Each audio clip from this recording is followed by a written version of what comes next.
Mayor Ed Honey, Here. Mayor Tom Murphy, Here. General Ted Maxwell, Here. Supervisor Rex Scott, Here. Chairman Peter Yucapicio, Here. and Mayor Paul Diaz. Thank you. Next on our agenda, pledge of allegiance, please.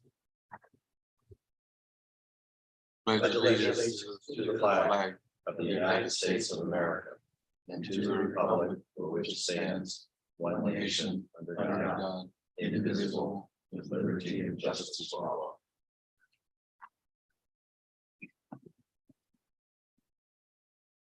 On to item number 3, call the audience. Anybody?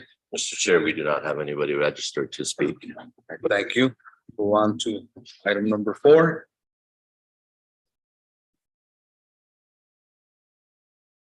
I'll approve minutes as submitted. Second. All in favor, say aye. Aye. Any nays? On to number 5, our consent agenda. Move approval, Mr. Chairman. Is there a second? Mr. Chair, those are just for information. If you don't mind, if anybody has any questions, we'll be happy to answer questions, but no action is needed. Oh, no action. Okay. Any questions, Council, Regional Council on anything? Hear none, thank you. Move on to item number 6. Mr. Chair, if I may, as you all recall, typically in December, we lay out the schedule for the following year. And in coordination with the current chairs, we are recommending to hold every other month, just like we have been this past year. The only difference is that between November and December, because of Thanksgiving holiday and Christmas, we typically meet earlier in December, just like today. So with that, the schedule is in your packet, and I request your approval. Any questions? None. I wait for motion. Second. Thank you. All in favor? Aye. Any nays? Let's have it. Thank you. Move on to item number 7. Mr. Chair, Jamie Brown's going to present on this topic, and both David and I are here to answer any questions if you have after Jamie's done with this presentation. Great. That's sir. Thank you, Mr. Chair, members of the Regional Council. It's good to be with you again today. And as a follow-up to our overview from the meeting last month, where we talked about the overall work program, or OWP. So as a reminder, the OWP is a statement of work or scope of work that is required as the basis for the contract with ADOT. The OWP consists of federally required transportation planning programs for the region, as well as PAG's other programs and their respective goals. The OWP must be aligned with the state and federal funding source requirements, and it must be approved by ADOT. It's in effect for 24 months and will be in effect beginning July 1, 2023 with this latest update. The update that we're working on will be based on the adopted 2021 OWP. And as a reminder about requirements, the requirements for an MPO work program, or OWP, are described in the Code of Federal Regulations under Title 23, Section 450.308. And I've included a screen capture there for you if you want to go in and find that reference. But some of the requirements include that the OWP must identify PAG's planning priorities and proposed work for the next 2-year period by major activity and task. It must include the organization that's designated to perform the work, mostly PAG, and then also the schedule for completing the work, the resulting products, proposed funding by activity and task, and a summary of total amounts and sources of federal and matching funds. The priorities for the next 2 fiscal years are actually very similar, almost identical to the priorities from the last OWP, or the current OWP that's approved. So that includes completing the 2006 RTA plan projects and advancing RTA Next plan development for public feedback and voter consideration. Development of the long-range transportation plan, the 2055 RMAP, fulfilling any obligations due to existing contracts or state and federal mandates, and also data and technical tools to support these efforts. It's also important to remember that there are restrictions on activities by fund source. So the revenues in the OWP are derived from governmental sources with specific requirements for their use. Additionally, we must comply with all federal regulations for metropolitan planning organizations. We must also comply with the terms of the work program agreement with ADOT. Again, The OWP is not a plan. It's actually a scope of work that forms the basis of the contract or agreement with ADOT. And in your packet, and as requested at the last meeting, we've included a summary of funding sources along with a table of approved funding for FY23. So if you have any questions about that, as Farhad said, he's here as well as David's here to help answer those questions. In terms of the OWP, sometimes PAG is asked to get involved in activities beyond our core functions, or core responsibilities. And in a memo that was provided last year in 2021, asking the question about involvement in extraneous matters, we had a legal opinion provided to us by Mr. Benavides that talked about PAG involvement in extraneous matters and whether or not we could do so. And the short answer is no. And for some of the reasons listed here, of course, the memo is included in the packet if you want to see the full explanation, but PAG is a nonprofit corporate entity and MPO is legally bound by its founding documents, federal and state regulations, and funding agreements. Thus, PAG must carry out specific tasks aligned with its core mission. And engaging in extraneous matters can expose PAG to legal risks. I've quoted the memo here. It says, the regional council and the executive director have a fiduciary responsibility to ensure the organization's legal responsibilities, contractual commitments, and core missions are satisfied while its resources and viability are not unduly jeopardized.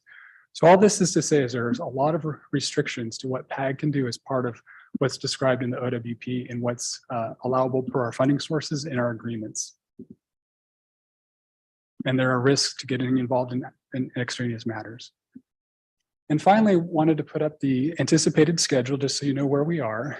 Internally, we're developing the update, and we'd like to share a first reading with the Regional Council in late January. As typical, we will share the draft OWP with ADOT because they want to make sure that it conforms to all federal and state regulations. And then we want to share the full draft with the management and Regional Council in March, followed by a review by ADOT and our federal partners. And then finally in May, we'd like to take it through for final approval. Thank you for your time, Mr. Chair, members of the Regional Council. Happy to take any questions. Just a quick question, 'cause that type of extraneous areas that we could potentially move to, those are the things that the audit would look for, right? Pretty significantly, I'm imagining, when they come down, if we're expending in areas that we're not supposed to be expending.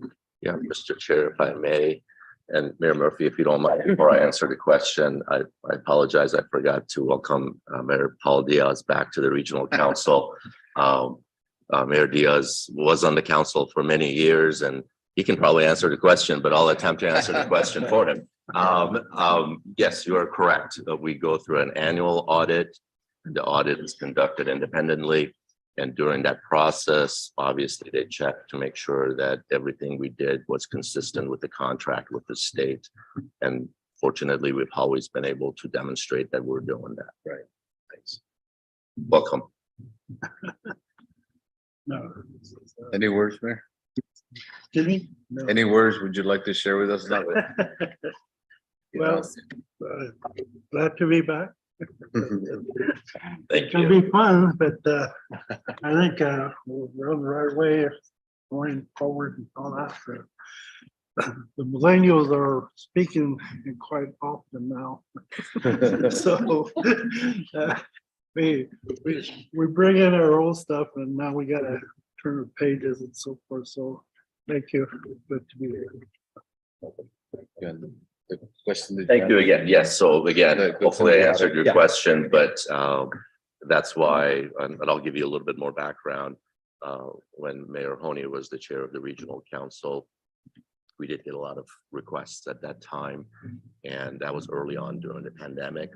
So a lot of questions we were getting at that time were related to what can PAG do related to the pandemic and all that. And in collaboration with Mayor Honey at the time and Mr. Benavides, we responded to all those requests, and a lot of them were unfortunately not eligible. That's why the legal opinion came out at that time to hopefully reinforce the fact that we need to focus on the contract. Right. And I've always appreciated over time, especially from a review occasionally of what we can spend money on and what we can't. I is that there's so much need and there's only so much money, focusing on our core issues that we need to work on. I think is very important. Definitely. Mr. Chair, if I may, so obviously at the onset of COVID, everybody was trying to figure out who's on first and who should do what. So that's why that conversation took place early on. And we would have loved to do more, but obviously Pima County as the entity that's in charge of public health, that this decision was made at the time that really we need to rely on Pima County to take the lead on those I'm conversations. trying to get them to fund my general fund, but I haven't had Everything in the county. all things Pima County. Yeah, but keep trying. But yeah, that's a really good example of why some of these requests are coming up. So again, appreciate your support, and obviously we're obligated to comply with the contract with the state. So we'll make sure that we inform you if there's any request that is not within our purview. Thank you. Any other questions on this issue? If there are none, then we'll move on to the next one, number 8. Jamie. All right. Thank you, Mr. Chair, members of the council. I'd like to provide an update on the Transportation Improvement Program development process for fiscal years 24 through 28. And as you recall, we did provide an update, actually an overview to the Regional Council at last month's meeting. So I'm not going to go through all of that information. You'll hear me talk a little bit about costs, transportation costs specifically. And we have some guest speakers from the industry here to talk to you about transportation costs, because we're hearing a lot about how those have risen in recent years and what the trends might be. So I'll try to keep my remarks brief. So what I have here is an update to the TIP development process timeline. And you can see we shifted the star of where we are to December, but typically we start the process in August and end in May.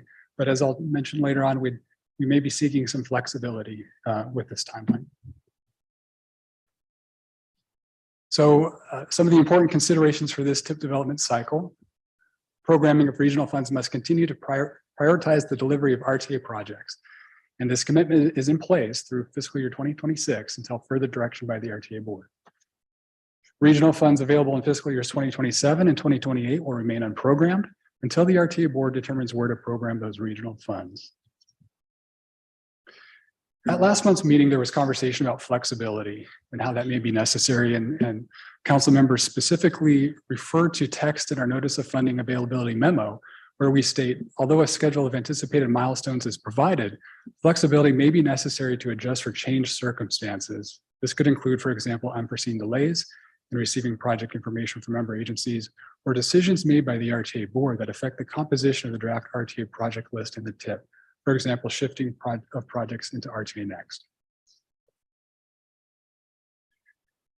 So as discussed at the November 3rd Regional Council meeting, as we near the end of the current RTA plan, there's less flexibility to simply roll over regional funds in our transportation improvement program. As a result, it's essential that we have up-to-date and reliable information on project costs and readiness to inform TIP programming decisions for fiscal years 24 through 2026.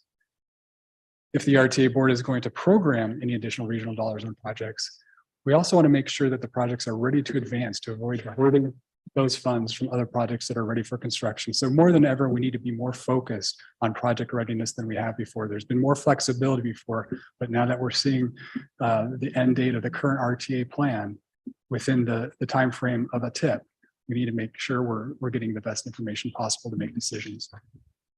So because of that, we may recommend delay of adoption of the TIP until significant additional information is available regarding RTA Next revenues and how to address funding of the delayed 2006 planned projects as approved to date by the RTA board. Recent activity and next steps include a meeting we held last week, and we had a 5-hour meeting. Want to thank our TIP subcommittee members and any TPC members who attended that provided information to us. Had a really healthy conversation about each of the projects in our TIP and a focus on the RTA roadway element projects as well. So we reviewed project readiness and costs. We reviewed a draft revenue projection / fiscal constraint table, and the TIP subcommittee was able to approve a provisional table, which is an essential part of the TIP development process because, as I mentioned last month, it must be fiscally constrained. We also started discussion of a draft roadway element project worksheet, which will inform development of an actual project list. So we want to follow up with the TIP subcommittee members with that information, share that out with them, and have our TIP subcommittee confirm the information on what are the total estimated project costs. And again, that's why we have our industry professionals here to talk about what's happening with construction costs. And then also confirm the local funding commitments for those projects. And then once confirmed, we'll be ready to have a conversation about what are the funding needs that we need to address in terms of programming of additional funds, RTA funds, HERF 12-6 funds, et cetera, on those projects.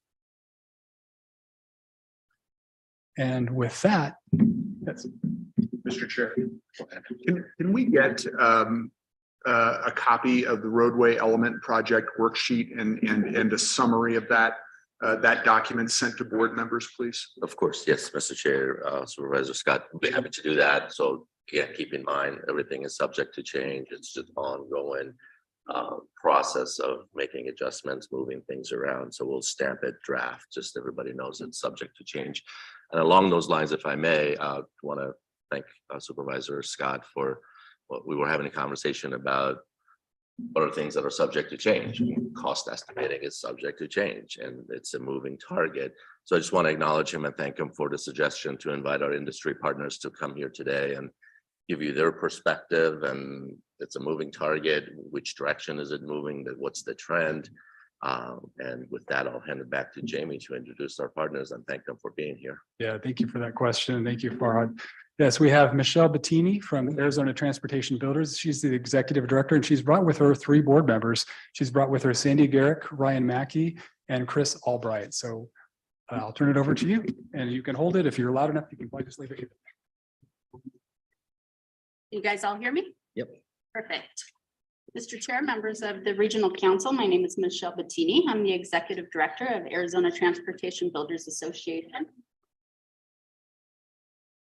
The purpose of the association is to educate its members and to preserve and promote the common interest of those in the construction industry. A little intro into what ATB is. We are a nonprofit organization consisting of more than 100 individual businesses in Southern Arizona. ATB members consist of general contractors, civil, residential, and commercial, subcontractors, public agencies, material suppliers, engineers, architects, surveyors, construction service providers, including insurance, accounting, and legal, and etc. ATB members' involvement in the region. Arizona Transportation Builders Association and its members are fully invested into the RTA. Our members have been involved in the majority of completing 950 of the RTA projects. During the Great Recession in 2008 and 9, PAG RTA projects sustained Tucson's construction workforce and stimulated the regional economy. Long-range regional transportation planning is crucial for economic growth that supports local needs and priorities. Now we'll get into some of the material costs that you guys have been looking for. We did some comparisons for you guys since 2012 to 2020. Start off with the first one, which is steel rebar. In 2012, it was 64 cents a pound. Today, it's $1.11 a pound. That is 73 cents increase, 73% increase, excuse me. Concrete was $75 a cubic yard. Today, $160 a cubic yard. That's 113% increase. Ductile iron pipe, $22.83 a lineal foot. Today, it is $36.49 a lineal foot. That's a 60% increase. PVC pipe, $17.74 a lineal foot. Today, $75.74 a lineal foot. That's a 327% increase. Aggregate base course, $7.50 a ton. Today, $9.50 a ton. That's a 27% increase. Asphalt, $52 a ton. Today, $97.50 a ton. That's an 88% increase. Trucking, which hauls all of our materials, $75 an hour in 2012. Today, $125 an hour. That's a 67% increase. And diesel fuel, although it is going down, back in 2012, it was $2.93 a gallon. Today, it's $4.22 a gallon. That's a 40% 4% increase. Another issue we have is with local material lead times. We have long lead times. Steel rebar in 2012, it only took a month for us to get the product in. Today, 3 months. Concrete, it was a 1 week scheduling. Today, it's 4+ weeks. Ductile iron pipe, 1 to 2 months. Today, 6 to 10 months. PVC pipe was a 1 week turnaround. Today, 6 to 12 weeks. Asphalt, 1 week. Today, 4+ weeks. Trucking was a 1 week scheduling. Today, 6+ weeks. Just to remind you guys, with these increase in prices, will increase the bid also. Suppliers only guarantee their pricing for 30 days. So when you have that long lead times, your prices could increase or decrease, but the majority of the time they are increasing. Wanted to cover insurance. These are national insurance and benefit increases. This is over a 10-year period. Healthcare is up 57%. Auto, 61%. General liability, we had a harder time finding actual numbers, but in the last quarter was 11.2%. Cybersecurity was up 34.3%. 21 consecutive quarters of premium increase for all lines of business. 45 consecutive quarters for commercial auto and premium increases. Local equipment purchases. This is all the stuff that makes our jobs happen. This is over the past 10 years. These are for the major pieces of the equipment we use for our construction. Backhoes, 25% increase in purchase price. Excavators, 23% increase. Motor grader, 30% increase, and loaders is a 26% increase.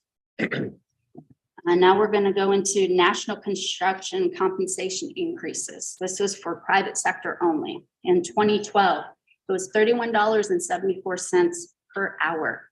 Today, it's $42.56 per hour. That's a 34% total cost increase. Local minimum wage here in Tucson, 2012, it was $7.65 per hour. Today, $12.80 per hour, 35% local minimum wage increase.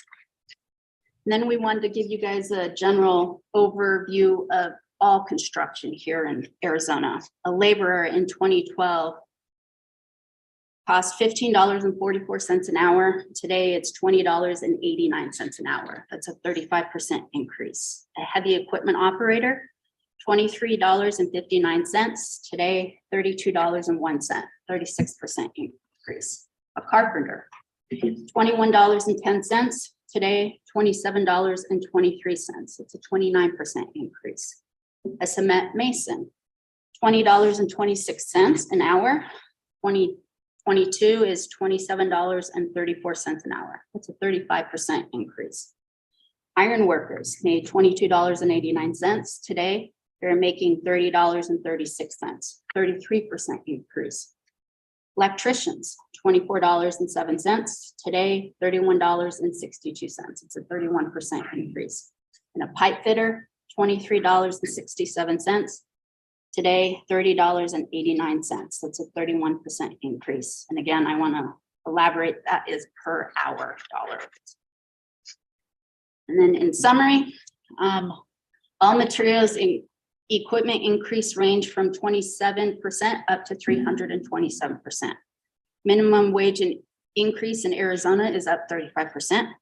Healthcare increase is up 57%. And I really want to make a point that these severe increases that have happened in the last 2 years. There's been a lot of questions about capacity in industry. On our national ARPA survey, 75 to 95, 90% workforce capacity. ARPA is an American Road and Transportation Builders Association. That's our national affiliate who we deal with. Local capacity is similar. We are closer to 80%. Just to let you guys know that we have close to 1 million people in Arizona are employed through the construction industry in all rings of construction. Wanted to point out that we were able to pull out a couple of captions in 2022 through a pandemic, that construction employment was on a rise 10% during a pandemic, And then in 2020, there was also an article written about construction booming in southern Arizona. And we wanted to thank all you guys for keeping us working during that pandemic. And Tucson was one of the most significant places to work during that pandemic. We kept everybody working and employed. Any questions? And thank you guys Any for questions? allowing Chair, us. well, in just the first thought is, to your point, can this be shared? Because I think it's very important when we work with our town managers and our capital budgets and the rest of our councils that we have that type of information. Secondly, you're exactly correct. One of the things that I try to communicate with my community when these big projects have been constructed over these years, you know, we get a lot of thanks.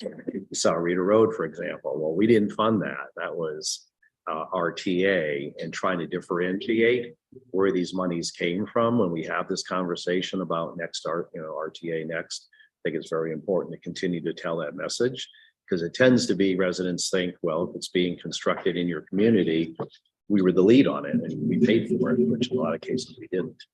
We did as residents, but not through our town. And plus, I've had the pleasure of working, hopefully supporting your group over the years, and thanks from everything from construction days to try to build this future workforce, which we're all struggling with, to supporting our deployed active duty folks with care packages. So Thank you. you're a great group in so many ways, but this is obviously very helpful information.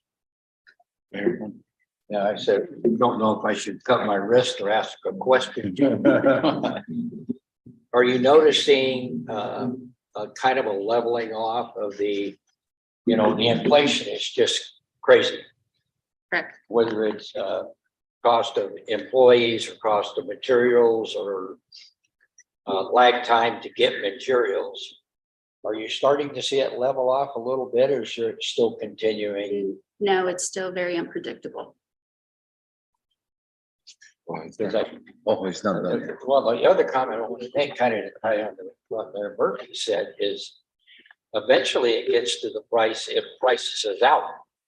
And it's nothing on you. I mean, it's just reality that projects get so expensive that we can't do them, or we can't come up with the additional funds. I'll tell you, I'll give you one example just quickly. Tuesday night at our council meeting, we had a lighting project for 2 parks. It was going to be $600,000. We had to approve an additional $300,000 because it's now $900 to get it done. We might do that once or twice, and then you don't have funds to do it again. And it's the same with your process. Chair, thank you. Michelle, thank you for joining us today and giving the briefing. Those numbers are right in line with everything we've been seeing at the State Transportation Board. As far as the materials, would you say that, I mean, obviously you briefed the differences in the last 10 years, but would you say that has accelerated in the last 2 to 3? Definitely in the last 2. Yeah, we've seen the same thing. We've been turning down contracts Yes. because of how far off they are. And the challenge with that is now we have to go back, put them back out for bid, because the project's important to obviously the state and region, but the prices aren't slowing down. No. So do you think it's as much supply chain? What would you get at that's been the driving factor in the last 2 years? Just again, not going to hold you to it, but No, could I defer to one of my board members? absolutely. Right, that's why you brought them here. Brian Mackey will answer, and if he doesn't answer thoroughly, then Chris Albright will answer. So thank you for the invite to be here today. The materials have leveled off, but the volatility of the materials is still very, very high. We see a level off of the price of liquid asphalt. We see a level off of the powder of cement that gets delivered so that we can make the mixes that gets delivered to the projects. But the volatility is still very sensitive and high, because not only are there factors nationally, there are factors globally that affect those materials. And Mr. Chair, that brings me to a perfect follow-up, because I was going to ask it anyway, so I always love when you lead in. how much of the supply chain or how much of the materials are provided through manufacturing occurring in the US versus manufacturing outside of it? Materials like cement and liquid asphalt are all manufactured here within refineries and powdered suppliers is all manufactured here. When we get to steel, the whole Buy America Act and all of those things are greater, bigger factors. So I can't necessarily answer to the steel portion, but cement, concrete, ready mix, and asphalt are all made here. And some of the costs alluded to with the workforce issues, can you kind of describe to us relative to what it was 5 years ago, the challenges you've got on attracting workforce? They are significant, to say the least. But things like construction career days and the focus that contractors in general have in developing the next generation is very high. All of us invest heavily in not only construction career days, but also recruiting people from not only within the state, but outside of the state to come here. Okay. Chair ATB, thank you again for being here. We appreciate it. Thank you. Thank you, guys. Thank you, Mr. Chair. Ms. Bettini, thank you very much for coming. It's good to see you again. I appreciate Mr. Mogimi following up with you, although I do feel the need to apologize for adding another meeting to your life. That's okay. But I wanted to ask a question with regard to something you shared about suppliers guaranteeing their prices only for 30 days. Is that new to this time of volatility, or has that been a standard for a long time? That's been a standard for a long time. Okay. Yeah. The other question I had, and you, Sorry. please. It's, sorry, Chris Albright, King Construction. Thank you for the opportunity. So the 30 days is pretty common across the industry. However, we just got back to 30 days. Okay. Pipe pricing was only guaranteed from the time that it was delivered, not even the time that you purchased it, because of the volatility. So we're just getting back to 30 days now, which has been great, because we could order pipe and you saw the lead times 3-4 months down the road, we'd finally know what we would pay when it got delivered because of the pricing.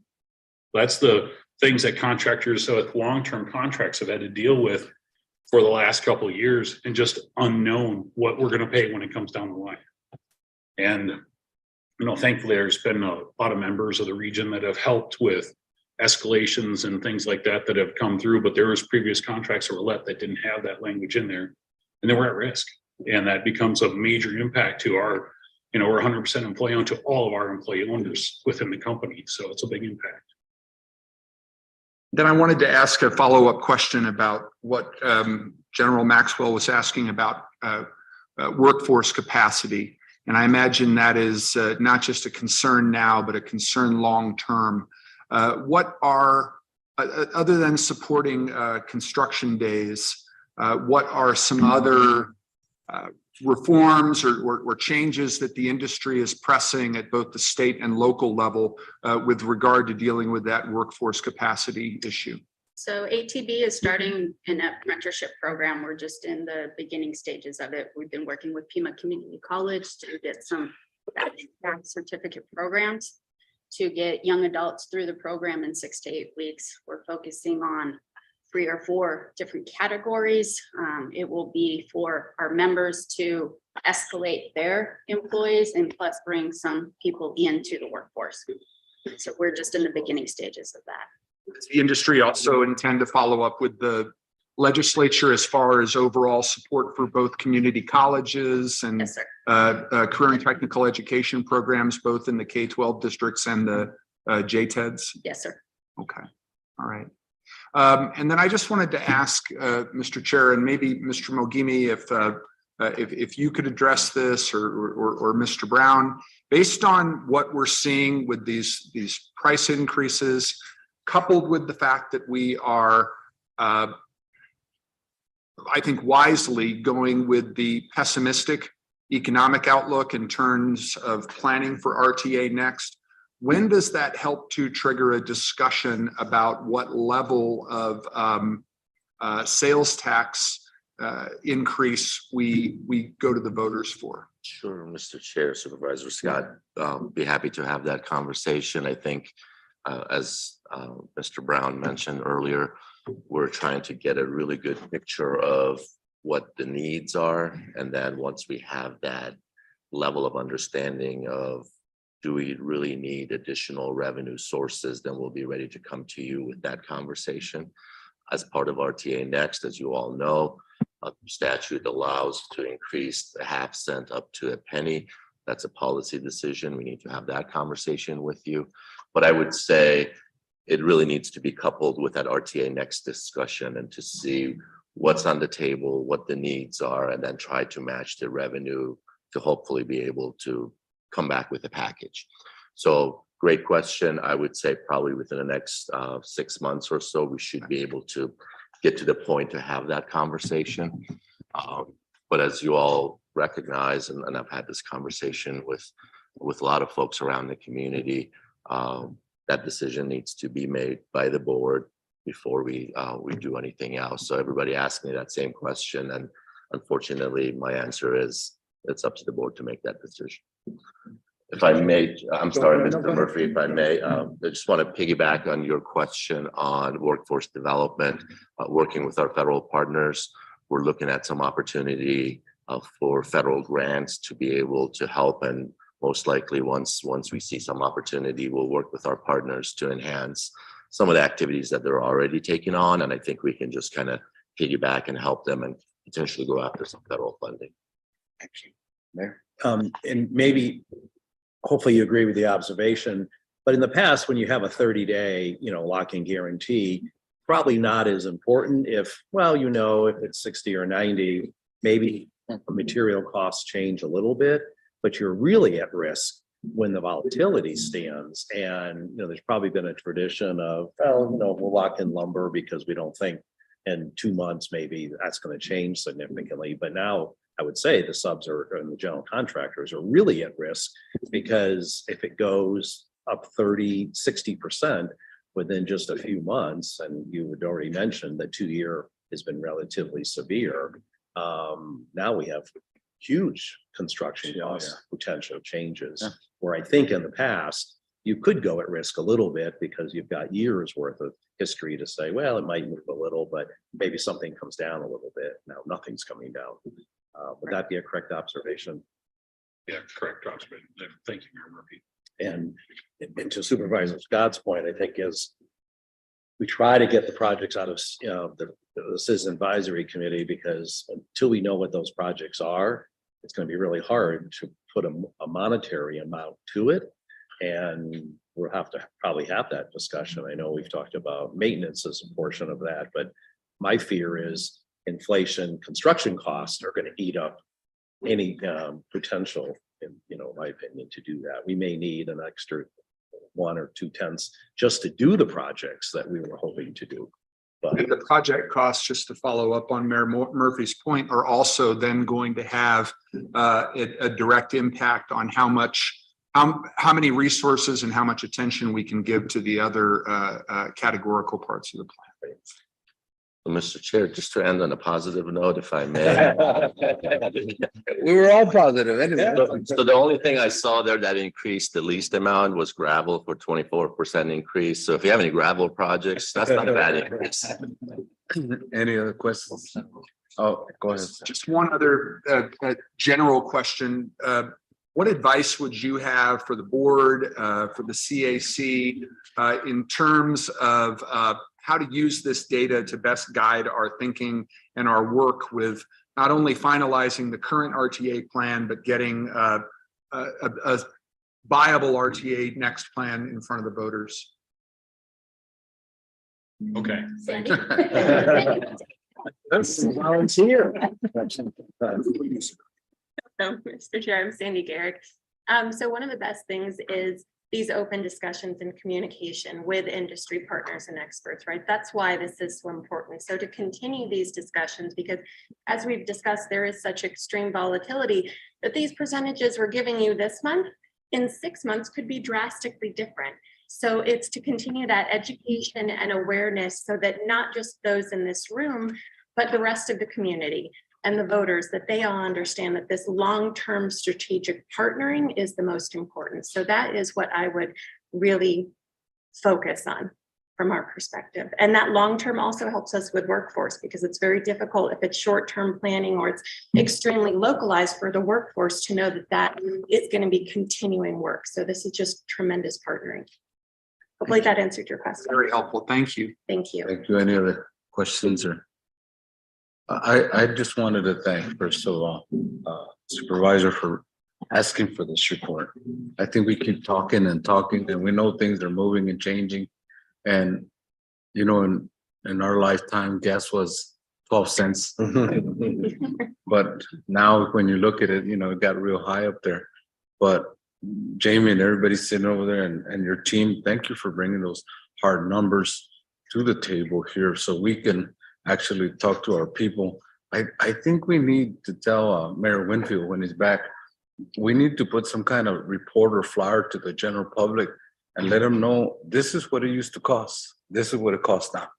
And I think that's the best way to do it. That way they just don't think we're being tight with our money and don't want to fund all these things.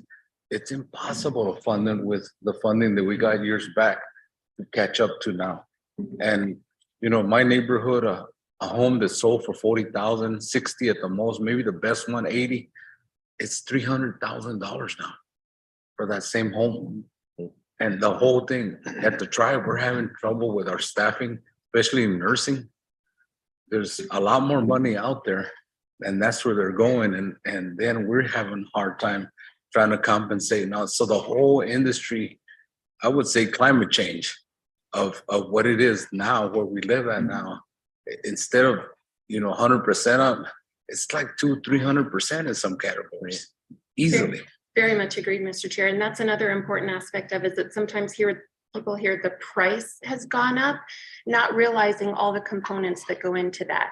You know, so it is your next door neighbor. They might work in construction. They might be an engineer. They might be a trucker. They might, you know, supply the signs that go into the project. This is really keeping the community and our neighbors. And so understanding the cost components and the increases is so critical. So thank you again for inviting us to present. Having worked in that industry, I was looking at your list. Well, I can cover that one, that one, that one, that one.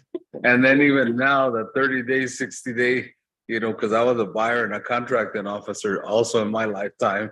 So when I started looking at numbers and started looking, I thank you very much, because we need to know exactly where we're at as far as the industry and costs, which is a whole lot. So thank you for asking for that report. It's really important to us, but now how do we get it to our communities and our general public to let them know that freeway is no longer, or that intersection is no longer a $10 million, it's 21 million, because that's what we're looking at now. Well, yes, Mr. Chair and members, and I know I speak for all of us that we are happy to come back anytime and provide information. So thank you. And thank you. Thank you all. Yep. Other than that, any other questions on this issue? No, thank you. Have a good holiday too. Thank you. It's coming soon. Keep building. You don't want to stay for the rest of the meeting? Thank you. Have your Okay. So now, if we're done with number 8, move on to number 9, and I believe this is a closed study session. Yes, Mr. Chair, we need a motion to go into executive session. So, go executive session. Got it. Favor say aye. Aye. Any nays? Ayes have it.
Everybody's back, so I need a motion to end executive session and reconvene and restart. Come back. to our- Okay, thank you. Move on to our next item. It's all in favor of adjournment. Say aye. Aye. Any nays? Let's have it. Thank you.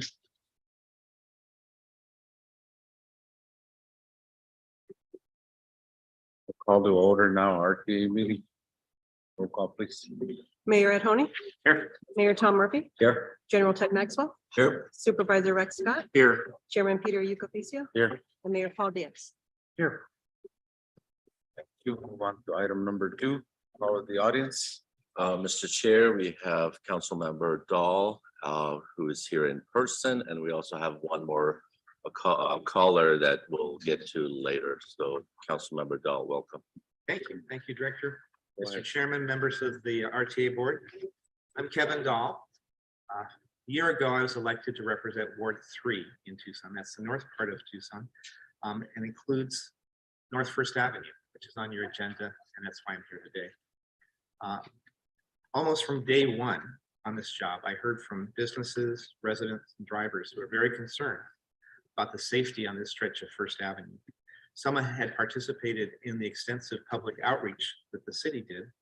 We proposed scaling down the number of lanes on the road to maintain the project within budget and functionality. By the way, a majority of the public comments agreed with this change. That was a while ago, before my time. And some people I've talked to this past year wondered why there hasn't been action. I've wondered that myself.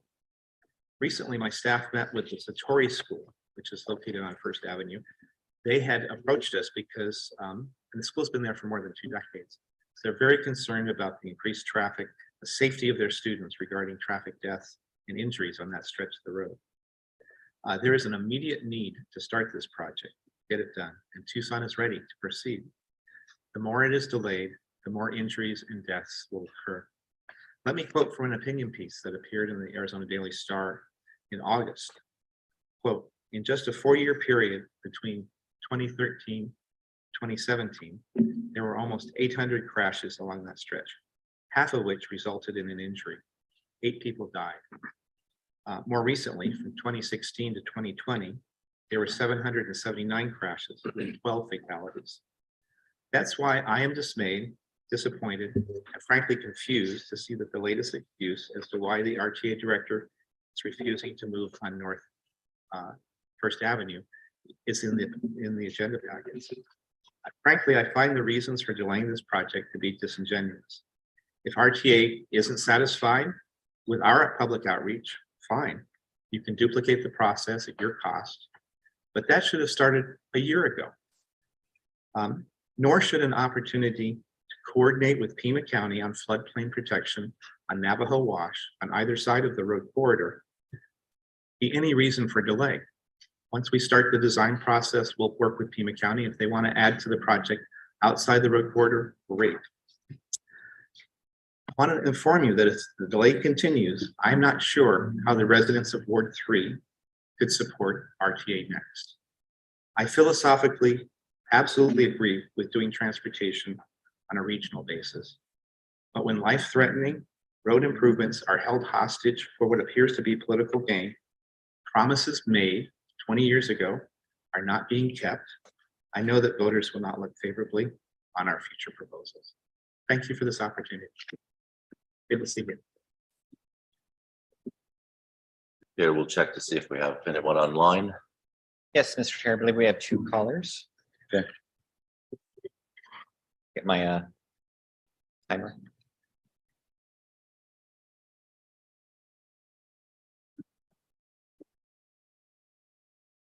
We already read speakers are limited. We have not done that. If you don't mind, please do. Speakers are limited to a 3-minute oral presentation and may submit written comments of any length for the council's files. Call to the audience is limited to 30 minutes. Individual council members may respond to criticism made by those who have addressed the council, or rather the RTA board, forgive me. However, the RTA board will not discuss or take action on a matter raised during a call to the audience that is not already on the agenda. Thank you, caller. You are now live with the RTA board. Please start your comment by stating your name for the record. After that, you will have 3 minutes to address the RTA board. At the 2-minute mark, I will politely cut in and request that you wrap up your comment. You may now proceed with your comment. Hello, I'm Rachel Wilson, and I'm a member of the Citizens Advisory Committee. Today, I speak only for myself and not for the committee. First, I wanted to thank General Maxwell for coming to our CAC meeting this past Monday. It was wonderful to have him there and see how he supports us. Like him, we all want to see a successful RTA Next package presented to the voters. General Maxwell advised us that if we have issues that we have not been able to raise in our committee, that we should participate in the call to the audience so that we may speak directly to the board. That's why I'm doing this today. I'm coming to tell you that we are being prevented from discussing vital issues on the CAC. The chair of the CAC is the only person with the authority to put items on our agenda for discussion. As members, we propose items for the agenda relevant to developing the RTA Next plan, but most have never actually made it on the agenda. I've tried several times to get important topics on our agenda, such as a discussion of the budget and categorical elements. To date, we've never gotten this on our agenda. Instead, we've been pushed to rank roadway projects, even though we have never had the chance to discuss whether we think roadway is an appropriate category. I note that this board has already laid out how much money should go to the roadway category. This is certainly well within your authority to do, and I am not disputing that. But the CAC has not been able to even discuss whether we want to reconfigure the categories. For example, by putting safety and environment in different categories from roadways and transit, it makes it difficult to effectively integrate safety and environmental concerns into roadway projects. I apologize for the interruption. You are at 2 minutes, so please bring your comments to a close. Okay, that's just an example, and others may disagree, but I want to at least discuss it with the rest of the CAC, and I can't get it on the agenda. It's weird because in the 2019 official call for projects, our chair, Tom McGovern, solicited projects for review by the CAC. And in that memo, he promised the jurisdictions that the CAC would recommend classifications of categorical funding and fiscal constraints on RTA Next based on the CAC recommended categorical budget. But despite these promises, we've never been allowed to discuss these. For context, the last time I participated in a call to the audience at a board meeting was in May of this year, and my concern was the exact one I'm bringing up today. That members of the CAC regularly have our agenda, requests for agenda items ignored, and we are not able to discuss topics relevant to developing the RTA Next plan. Thank you. Caller. You.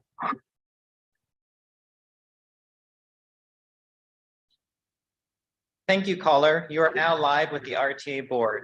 Please start your comment by stating your name for the record. After that, you'll have 3 minutes to address the RTA board. At the 2-minute mark, I'll politely cut in and request that you wrap up your comments. You may now proceed with your comment. Thank you. My name is Miranda Schubert, and I am co-chair of the City of Tucson Complete Streets Coordinating Council, otherwise known as the CSTC. We appreciate the opportunity to provide comments on the improvement project along First Avenue, which spans 3 miles between Grant and River Roads. The 20 members on the council review projects for accessibility, inclusivity, sustainability, and a number of other priorities that are key to the quality of life and economic health of our community, as outlined in the City of Tucson's 2019 Complete Streets Policy. We envision a safe, connected, and equitable transportation network within a vibrant, healthy, equitable, interconnected, accessible, sustainable, and more livable city where everyone can move about safely, comfortably, and with dignity, whether they walk or roll. With these priorities in mind, we cannot wait any longer to make improvements to First Avenue, a high demand transit route and very dangerous corridor with significant pedestrian and cycling activity. In just a 4-year period between 2013 and 2017, there were almost 800 crashes along that stretch, half of which resulted in an injury. 8 people died. More recently, from 2016 to 2020, there were 779 crashes with 12 fatalities. In fact, this corridor has been identified in the top 10% of roadways where pedestrian crashes are occurring in the city. Projections indicate a reduction of 4 lanes will perform as well or better than the originally proposed 6-lane widening project. 4 lanes will also require less taking of private property and be safer for pedestrians because of fewer lanes to cross on a high crash corridor. A significant effort to solicit public opinion has already taken place.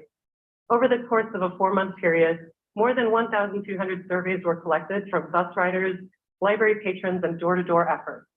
The project has been reviewed at multiple public meetings, intercept surveys about it were conducted, the city knocked on the doors of 300 businesses, and also partnered with Pima County on direct outreach to apartment buildings. I apologize for the interruption. It You're would be at a 2 minutes. Please bring your comments to a close. Cool. It would be a senseless delay to duplicate that effort with additional public outreach. Tucson's communities and the mayor and council have communicated our priorities clearly and repeatedly. This project is the essence of good government. It protects our community. It's grounded in data. It was developed thoughtfully and with buy-in from those who live and work in the corridor. It's fiscally prudent, and despite that, the project is at risk. The answer cannot be to dismiss current realities and proceed with a plan that was appropriate for 2006, no matter the cost. We have a foundational obligation and a humanitarian one to proceed with the First Avenue project. It can't be fixed soon enough. Thank you. Mr. Chair, at this time, we have no more callers in the queue. You have more? No more. Oh, okay. All right, thank you. That concludes our call with the audience. We'll move on to the next item. Item number 3, approval of the November 3rd, 2022 RTA board meeting summary. Make a motion to approve the summary. Thank you. Is there a second? Second. Okay, all in favor, say aye. Aye. Any nays? Let's have it. Thank you. Move on to item number 4. Mr. Chair, that's just for your information if you have any questions. There are no questions, and we'll move on to item number 5. The board meeting schedule. Thank you, Mr. Chair. Annually, during the December meeting, in coordination with the chairs, we recommend the schedule for the following year, and that is included in your packet. I would request your approval. Thank you. Any questions?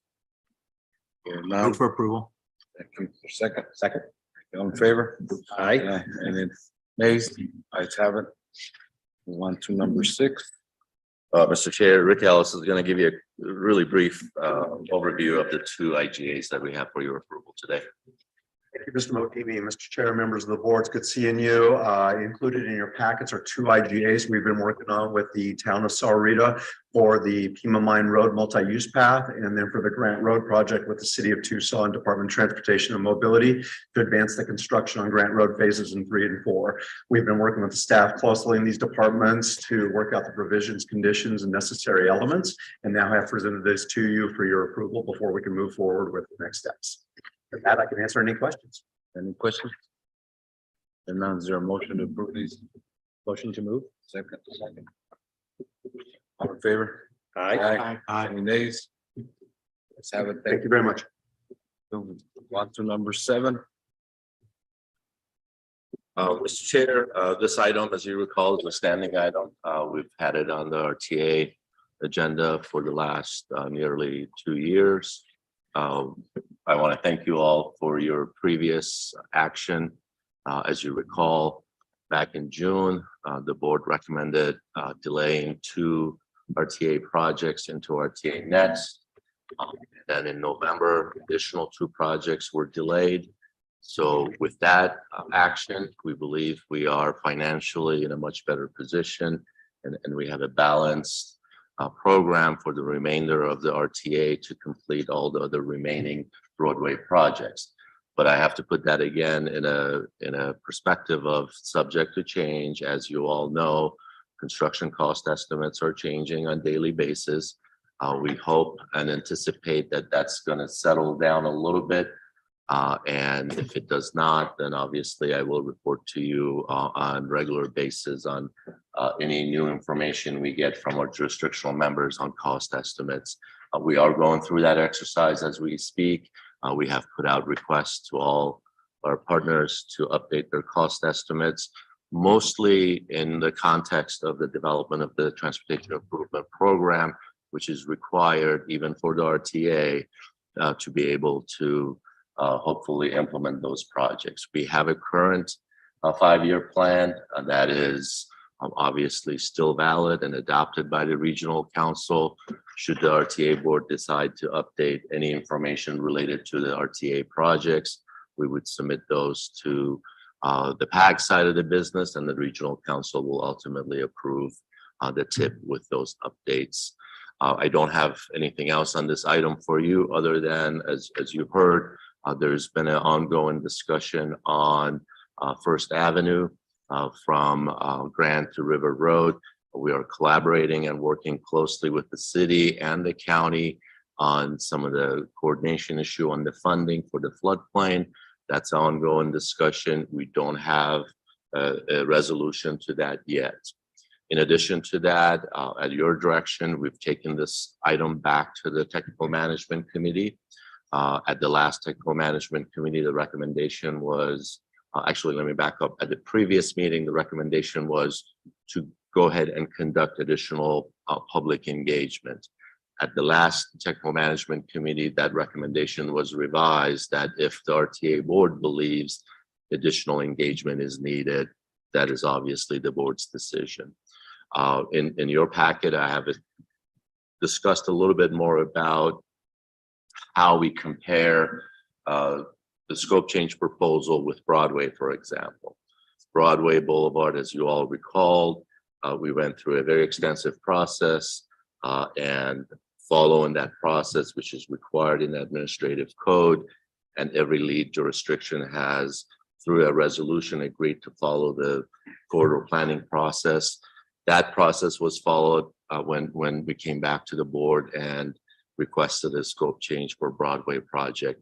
I think you all believe, if you were here at the table at the time, and anybody else that was following the whole Broadway discussion, that discussion took a lot longer than anybody had hoped. So we hope that if you choose to follow the corridor planning process, that this process would be expedited. It would be much quicker, I hope, and we'll be able to demonstrate that any decision that's made by this board has followed the corridor planning process, as well as the resolutions that require corridor planning process. So my recommendation to you is to allow us to proceed with following the corridor planning process and be able to bring a recommendation to you at the end of that process. Any questions? I just had a couple of quick questions. You might have to correct me, Thomas, but I thought part of their previous briefings when it came to flood control, because there was a separate flood control district, we're not allowed to use RTA funds to do that. Am I not remembering correctly? Right, Mr. Chairman, Mayor Murphy, that's correct. Okay, so I just, that came up, so I just wanted to refresh my memory on that.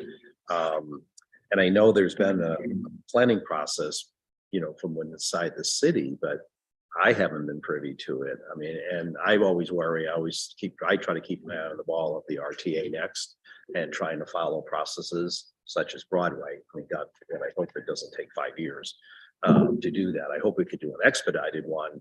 I personally would feel a little more comfortable if we continue to follow our process.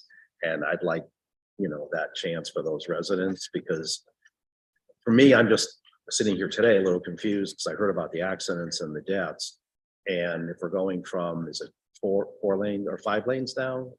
It's currently 4 lanes with a center turn lane. Okay, center turn lane.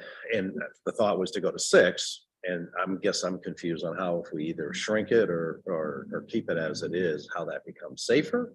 But I'm not a technical expert, so I personally want to see more information, more input from the residents. and following our standard processes, but that's just.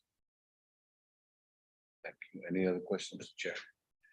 Agree with you. I think we need to follow the process. But at the same time, I think we need to find out how we can expedite. I did talk with the executive director yesterday about how long, he thought the estimate would be in 1 to 2 years. There's a couple of things that I think we need to acknowledge. TMC is already really authorized in their mind. So I get it, as I understand it, that the 4-lane solution is technically sufficient and it meets the intention, not the design of what was approved in the RTA one. And I think there's, executive director may be able to tell us exactly what they did and did. But I'm all for following the process. I'm all for a little bit more community outreach. I think the floodplain issue, we've talked about it a lot. My understanding, to the county and the city, is that it's a question on is whether that is of regional concern. Some of the floodplain issues, the funding where it comes from has to do with if it's regional concern or not, because there can also be some of the floodplain work done if it's part of the road and the structure and the build out. And if that may be correct, I'm not sure how high the dollar cost is going to be, but I think we need to get those kind of questions resolved and looked at. I believe the executive director has been talking with both the city and the county on trying to make that work and appreciate that. I think we need to push it, but what I'd really ask, if we're going to go through the process, we need to look at every opportunity we have to shorten that process, because we've talked more about Grant Road in the year and a half since I've been on this board as any. And I think, so I'd ask the executive director to take a look and then come back to us with how quickly that process can be done. If there's opportunities to begin the design funding while we're going through some of the citizens' involvement, I'd like to get the surveys that the city's done. So they've heard Councilmember Dodd talk to today. They've interviewed over 1,000 citizens, but it is a regional road as well. So I think there needs to be some expansion, make sure we get folks that use First Avenue. I think many of us do. I use First Avenue on a routine basis. And it is, in my mind, one of the more dangerous roads out, especially at nighttime. It's several times because of predominantly a combination of speed on the road and the jaywalking. I believe the safety they talk about is because they want to put a center a center median in, so people won't be doing the running all the way across. They only run halfway across and then run the other way. But I think there's more to it. But my biggest request would be, it is a road that's of high visibility, high discussion, a lot of debate.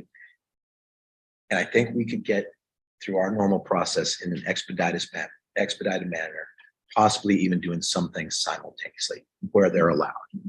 So if the biggest thing I'd have for, and I don't know if it takes a recommendation or a motion, or if we need to come back to it in January, I would like to see an expedited planning process so that we have done everything we're supposed to do as a board. We get some of those issues that you talked about, Mayor Murphy, that haven't been addressed fully in your mind. And then we move forward. I mean, I haven't even seen the actual plan as it lays out right now. But I do believe, in the name of doing well for what the RTA's intention to do in the regional approach, because that is a regional road, we need to continue to work with the city and try to expedite it as much as possible. Thank you, Mr. Chair. Mayor. Yeah, I wanted to expand a little bit on what Mayor Murphy said. A lot of these research and people being polled and all this stuff is being done by the city exclusively without our input or who are the people being polled. And this is a regional transportation authority project. It was approved by the voters to be 6 lanes.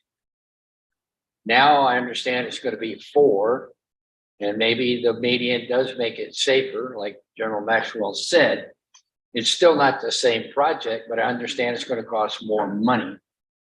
And we need to be more involved in the conversation. I'm not saying we can't move forward, but right now the regional council is not involved in the conversation. It's more the city talking to their own folks. And, I would hope we could do something, but, if it's going to have 4 lanes instead of 6 and cost another 15 or 20 or $30 million, there's an issue there that we need to be able to explain and work out. So I'm not against the project, but I'd like us collectively to be included in the process. Sure. Just one last word, because I know I tend to be overly sensitive, but when we downside on scope, especially if it ends up costing more, I just worry about those future voters, the fact of, he, as Councilmember Dahl said, promises made, promises kept. Well, I'm very sensitive. Well, the promise was do 6 lanes. And as a regional council, I would like to really, I totally agree with the expedited. I think everything should be expedited personally, but just when you downside from 6 to 4, I want to be really comfortable, I guess, with that, because I worry about those future voters. Well, if you didn't do, why should I give you more money if you didn't do what you promised the first time on another road project by downsizing the scale? So that's my big sensitivity is downside, because we only get a chance to do this once correctly. And as we continue to grow, I don't want to be one of the folks that say, well, we could have done 6. And again, I don't have enough information, but we didn't take that opportunity, and now it's gone, especially at a very high cost. Mr. Chair, Mayor Murphy, Mayor Honey, I'm in agreement with you. I don't disagree with that. I was on the other side of the argument about Broadway. And there's a lot of things still. It's a beautiful street. It's a beautiful function. I think it's working. There's still some things I think we included on it that are not to the benefit of the region. And it was a change from what the voters did. So we've had that process. I don't think we can discount what the city's done and those voices. I absolutely agree, as a constant user of First Avenue, that those outside of the city also have some input and say on this, because it is a regional road that's used by people throughout the region. What I don't want to do is I don't want to have the appearance, because we've been talking about it. We have been talking about Grant Road for months. I don't want to have an appearance that we're going to start now. We're going to replicate our full thing. I think we can do it expeditiously. I agree with you. I'd love expeditiously on everything. Thank you. And we have to understand what the experts come in and talk about. Right. Some of our experts are the RTA experts in transportation. And on if this design truly satisfies the original intent. Remember, the intent was built, I think we estimated about 1.3 million citizens at this point in the 20-year plan, or somewhere in that vicinity, and we're at 1.1. So there has been changes. We've talked about the challenge of a 20-year plan. So to me, follow our process, expedite it, bring the right experts in, and then if it's the right thing to do, I think we'll make the right decision. I totally agree. Any other discussion on this item? If not, we'll move on to the next one, number 8. Yeah, Mr. Chair, Rico is going to give you a brief update on the RTA Next planning development activities, and I believe Chair McGovern is online, and then obviously we can open it up for questions. Okay. Good afternoon, Mr. Chair and members of the board. And yes, Mr. Mogimi, I believe our CEC Chair McGovern is online, and I believe that our 2 officers also were going to join in. Oh, there he is. This agenda item is just to give you a very brief update on the RTA Next plan activities. And then again, our chair and our officers may be online to chime in and answer additional questions. So in terms of the RTA Next plan development, we're continuing to focus on developing a draft shortlist of named corridor projects for your consideration. So that's where we are right now. A while back, I provided you with some milestones through 2023 that we wanted to get through. So for the purposes of today, I just wanted to focus on a couple of milestones through the end of this year. So one of them was to narrow down the list of named corridor projects with the technical support of the RTA Technical Management Committee, the TMC.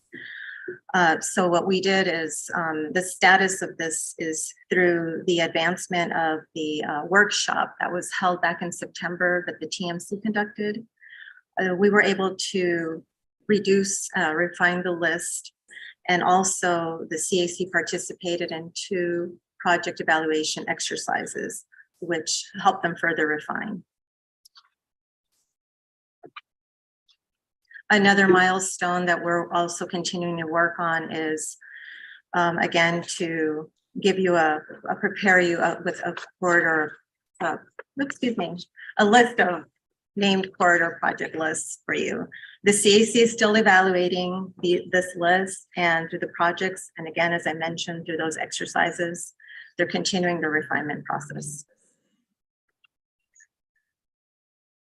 So on December 5th, at the last CAC meeting, we provided the CAC with the results of the 2 exercises that they participated in. One was a priority exercise and one was a complement to that priority exercise.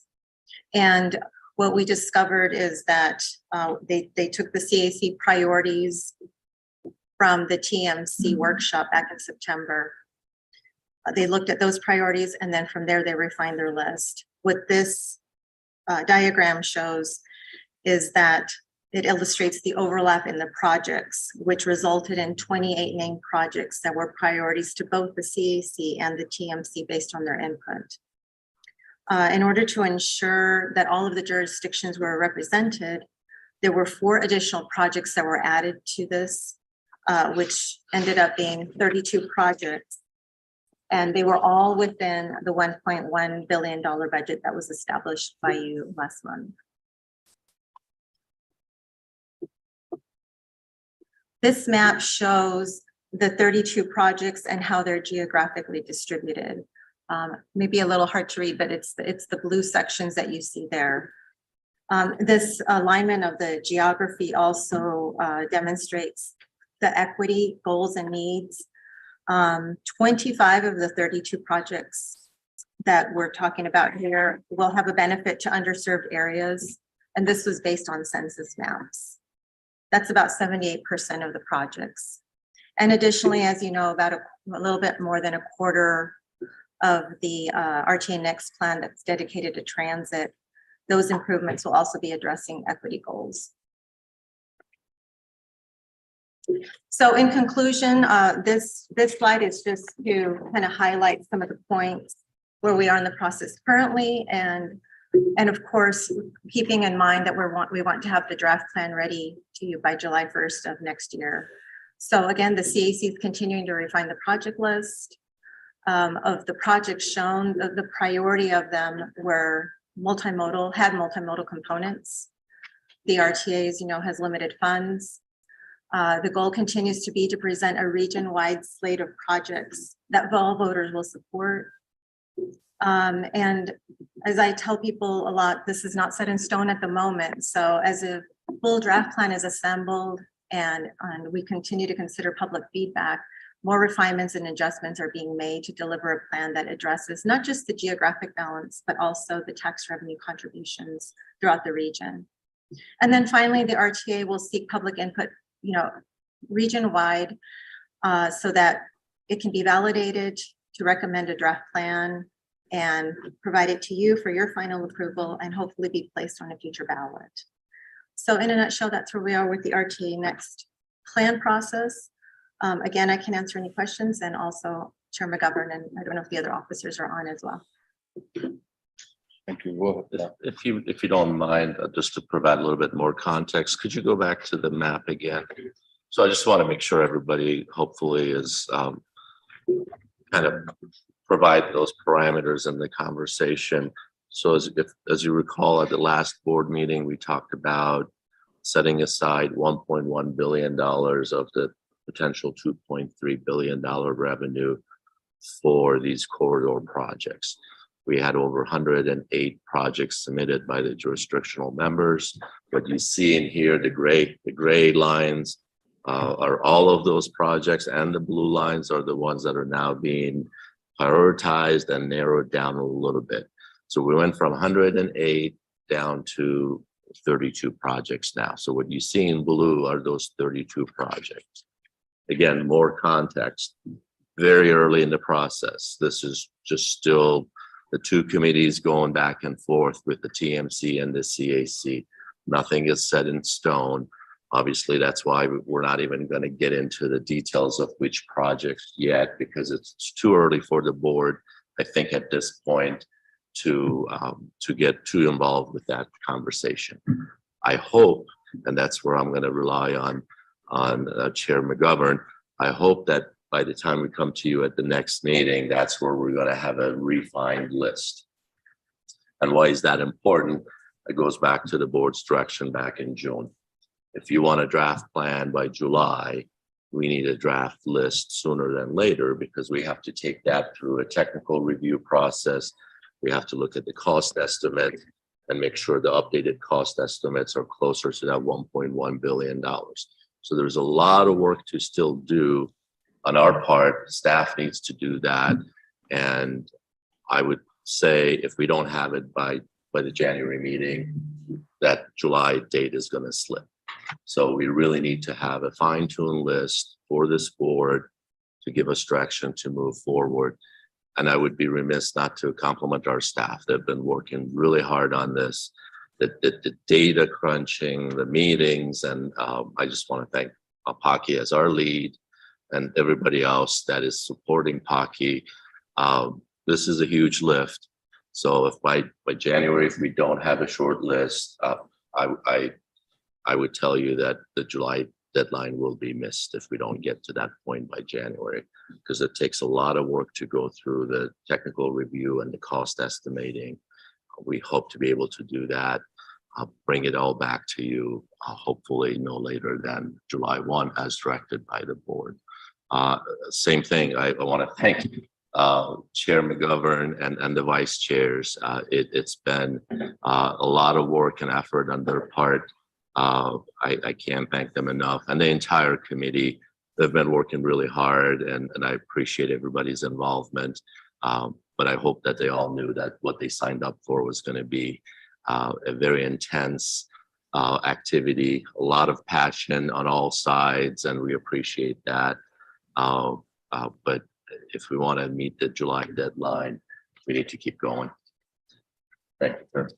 Mr. Chair, and I know that this may not be a fair question, Patrick, but knowing this breakdown as it exists now, do you have just a guesstimate of the percentage expenditure in each one of the municipalities? And again, if it's not refined enough, that's okay, but I just didn't, if there's round numbers that. If I may chime in, I apologize, Paki. I would say it's too early for that conversation, but we can tell you there is how many projects from what jurisdiction. You have that handy? Yes, I do. You mean the 4 that were added or all of them? Out of the 32, there's so many in each. Oh, we do have that breakdown. I don't have it with me. Oh, it's okay. I do have that. Yeah, I have that breakdown. That's what I was going to say. I don't have the exact percentage. I'll go off top of my memory. I believe there's 2 in town of Sahuarita. Okay. 2 in Oro Valley, 2 in Marana, 1 in Paspeaki jurisdiction, 3 in ADOT requested list of projects, 2 from Pima County, and the balance, you do the math. Was the city. The balance. I was thinking of that total first, so yes. Out of 32, okay. And the 2 from Oro Valley and Marana, those were the 4 that were added, 2 from each to make the 32. So originally they Originally had 20, it was 28, and to ensure the balance throughout the. right. So originally Marana and Oro Valley had no projects submitted? Not using this exercise that I just explained. So if I may, Mr. Chair, Mayor Murphy, we'll go back and kind of provide a little more context. So the exercise was, let's see where the composite list of projects are between the 2 committees. Oh, okay. And then as part of that exercise, the first question we were asking is everybody getting something? Right.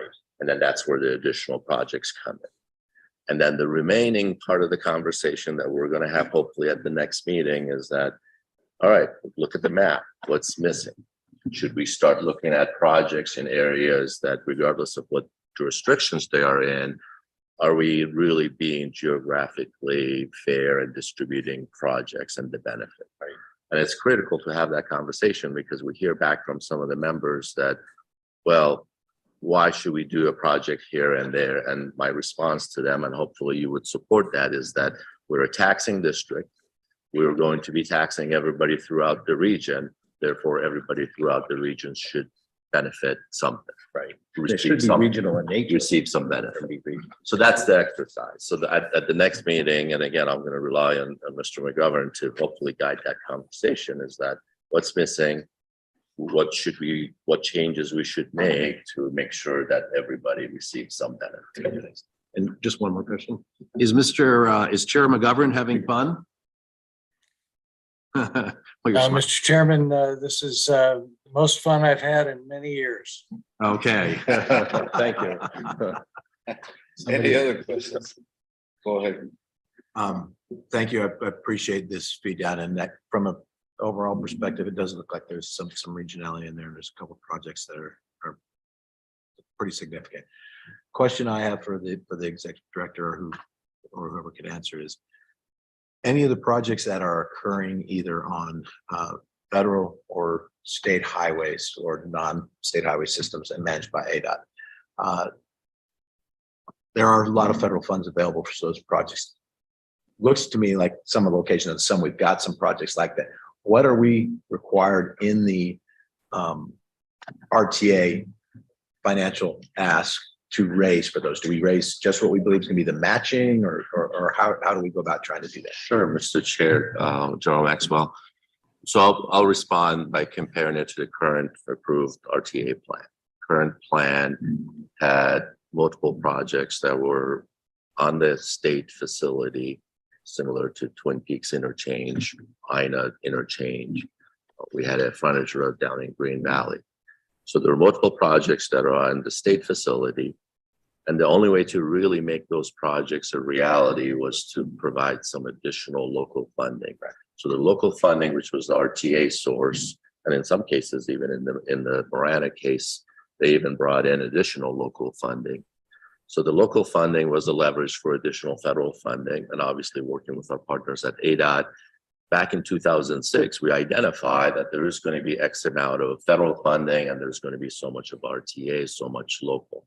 So it's a similar exercise. As we develop the plan, we're going to have to step back and look at those projects. And currently, based on this map, there are only 3 ADOT facilities that are purely ADOT, and then there are 2 that are traffic interchanges. That's going to be a combination of local and ADOT. And I would, and Mayor Honey reminds me of this all the time, some of those traffic interchanges benefit everybody in the region. So it's really hard to narrow down and say, well, just because this TI is in one jurisdiction, it only benefits that jurisdiction. That's not the case. So that exercise comes back to you. So we'll come back to you with an estimate, with the projects, and then we can determine, to make that project a reality, do we need to commit some federal fundings to the project or state funding? Yeah, and I know there's some projects that are up for consideration, maybe even some of the ones in gray that some of the municipalities are going to move on ahead, and they may be doing them on their own. And the question was asked, but by those, is there potential that money could at a later date be used to reimburse that? We would not, my understanding is in the RTA, that's yeah, Mr. Chair, General Maxwell, that would be my assessment as well, that we need a voter approved plan and expenditure authority before we can do that. I don't think a refund would work in that scenario. And that's the answer I had at the time. So I was really just checking to make sure I didn't give that information. And then the other thing is, you talked about the potential delay, and obviously there's reason we were looking at a July 23 based on adequate time to go to the community, adequate time to give us a couple opportunities possibly when we could take it to the voters. So a lot of it is, once you've got the finalized plan, you'll start your work. Not all these projects are probably on the, as we said, there may be some changes. Some of the municipalities may come in and say, well, you know, I like that, but I'd really prefer this. So we know those changes are happening. But as the CAC goes through and they know there's pretty unanimous agreement here, we're pretty solid on that, is there any chance you can start some of that final design work, and not design work, but also the cost things for the projects that you know aren't going away? Yeah. Or do you need to wait till the whole thing's approved? So, Mr. Chair, Excuse me. General Maxwell, yes. I need to be excused. Thank you. Thank you. Thank you so much. So if I may, Mr. Chair, again, so I think it's a difficult tasked to not have the full packet before the board directs us to do anything with it. Any change is going to affect something else. So I would highly recommend to have an approved list by the board, and then we go to work and start doing the technical analysis and the cost estimating. Without that, anything we do, we would have to go back and redo it. Good. Thank you. Appreciate that. Sorry, I lied. One more question. So to the general's point, if we get use RTA matching funds for a federal project, and for whatever reason, the federal project doesn't happen, where does that money get allocated to that we approve? Well, I guess the best way to answer that is that so far we haven't had that happen. Hasn't happened. So Okay, every that's good. project that had funding has been implemented and will be implemented. But that's a good question. Let's say for some reason, there's lack of funding, and Right, what that's do we do? And similar to what we've done in the past, we would come back to the board and have that discussion on a case-by-case basis. Try to find other solutions. Okay, thanks. With these initial prioritization results, in terms of any jurisdictional input, how is that being solicited, and where is that going to? Is that going to the TMC and the CAC, or what's the process? I'd be happy to. Yes, Mr. Chair, Supervisor Scott. Again, as we mentioned, the technical management committee had a workshop. They came up with their list. CAC came up with their priorities. So what you see is kind of an overlap of those priorities and a composite. The next step in the process now is to go back to the TMC, which we are at their next meeting, and basically say, here's the composite. What would you change? Make some recommendations for some changes. Now, absent of even the TMC meetings, we're reaching out to individual jurisdictions, asking them to update their cost estimates, asking them to update any scope. So that conversation will take place as well with individual jurisdictions. And as I said earlier, look at this, but then pretend that this is just very beginning. It will change. It has to change. So when we come back to you, hopefully by January, you'll see a better kind of a rearrangement of the list by then. And that's when I hope that you would hopefully look at the list and direct us to proceed at that point. Mr. Chair and Supervisor Scott, I did want to add also to what Mr. Mogimi said is the information I shared with you on the 32 projects. Those were costs and scopes from the TMC workshop in September. So that refinement and iterative process that's going on, that will change things obviously, but I want to make it clear that this information is from that workshop. Thank you. Excellent. One comment, thank you, Mr. Chair. One comment on that in a very valid and important point. This is just the start. There's going to be changes as there's give and take. Obviously, it's going to go back to the TMC, goes back to the CAC. They've got inputs. The municipalities still may have some inputs on what they want to see, or they may change their priorities. And it's, it's an iterative process. And I greatly appreciate that. And I appreciate what Chair McGovern and the other co-chairs as well as the CAC is going through. And it's good. This is a good sign because sometimes we focus on things that aren't going perfectly, but this to me is a good sign that there's progress being made. And that's great. I did want to take an opportunity to really point out the discussion that Mayor Honey just asked a question about it. We've had success by using the RTA funds to leverage federal dollars. And at the State Transportation Board, when we're approving projects up there, the majority of it, well over 90% of it, quite often is on federal dollars if we use it correctly. So the RTA just doesn't provide us funding to do what we need to do individually regionally, but it gives us it provides us funding to leverage our access to our federal dollars. And yes, then it's our job. And I'm not talking our job as the RTA, I'm talking our job as a region to now go out and advocate for that with our congressional delegations, as well as back in DC, to ensure that the western side of the United States, and particularly this region of Pima County, is not ignored with some of the federal dollars. It's infrastructure dollars are hard to come by. The feds do provide some of the big numbers, but our regional transportation authority gives us the opportunity to leverage those dollars and bring even more than just what we're taxing the citizens here for. Thank you, Mr. Chair. Thank you. Thank you, Puppy. Any further questions? Anybody? Thank you. Move on to number 9. It's adjournment. All in favor, say aye. Aye. Any nays? Nay. You beat me to it. I was gonna be a nay. Thank you. Thank you, everybody. Wonderful day.